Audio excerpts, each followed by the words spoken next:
Great questions and topics. I'm gonna try to get to a few, but I just want to do. I did this in the last service. Very interesting what happened. Does anyone remember some of you are old enough to remember the Johnny Carson show? Remember? All right, a couple. All right, that's good. I'm old enough, but so I remember he had that character. Who was it? The great Karnak or something. And he would take. All right, you know his name. I'm not that old, but and he would take the question, he'd put it on his forehead, he'd give the answer, and then he would look at what the question was. The magnificent Karnak.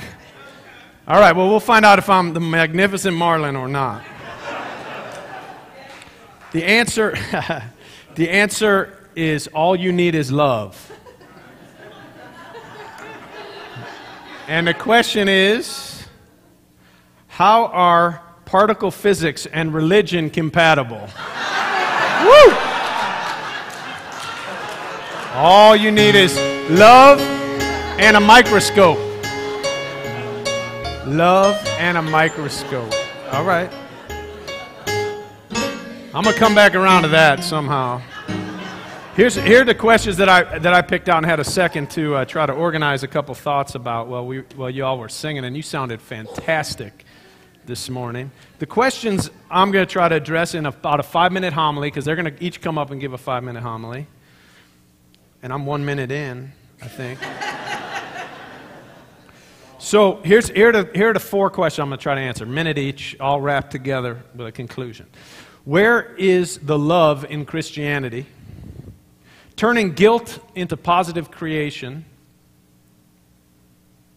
Actually 3. And disciplining your spouse. All right?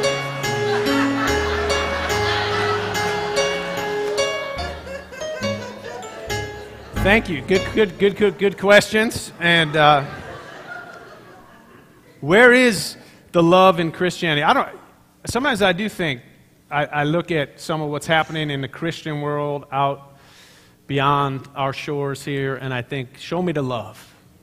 Really show me the love. And I had a profound experience watching, I don't know if you saw Bishop Carlton Pearson was on the Monique show just this week. I don't know if you ever watched that, and you can find it on YouTube, but I thought it was amazing that Monique brought him on, and she said, she got teary as he came on, because she said to him, she saw him on MSNBC.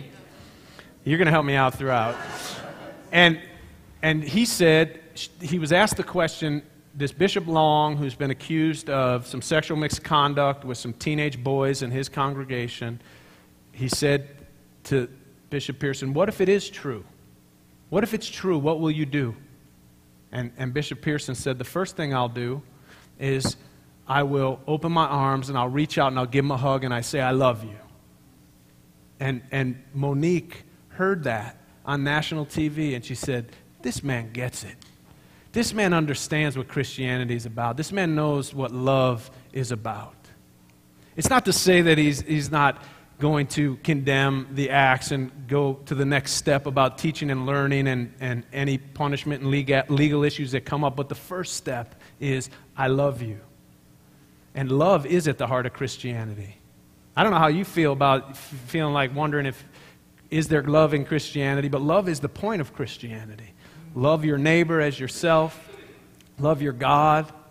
Even love your enemies. There's no other faith that is so explicit about love, all the way from those who are close to us to our enemies. The challenge is huge. And love comes in many forms. So this gets us to, for example, turning guilt into a positive creation. What do you do with guilt? If someone else is feeling guilt or you're feeling guilt, you need to flood it with love. Flood that person with love. I love you. I love you. And if it's you, flood yourself with love, because that's the only way to get past that sense of guilt, is to know that we're loved at a deep and fundamental place. So flood yourself with love. Forgiveness comes from love. Compassion comes from love. Justice comes from love.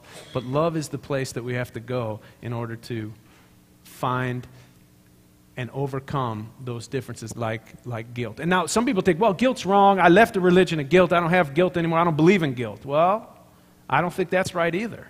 Because if you've done something to hurt somebody, then you should feel guilty, right? The guilt is a positive response to the fact that I've done something wrong, as long as what you've done is wrong. I think a lot of the religions that many of us have fled from are religions that made us feel guilty about something that wasn't wrong, about who we were, or who we loved, or what we believed.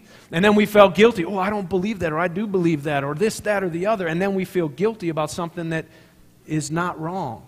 But when we do something that really does hurt somebody else, then to feel some remorse is an important. If you don't, then you're dangerous. That's how Nazis and Ku Klux Klan and people like that exist, doing things that are wrong and not feeling remorse and not feeling guilt. So guilt itself isn't bad, but we always have to turn to love. Now, so it gets me right into disciplining your spouse.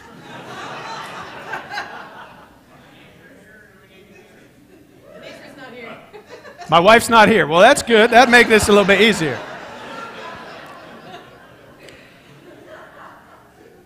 Disciplining your spouse. We don't. It's a good thing Anita's not here. We don't discipline. We love our spouse.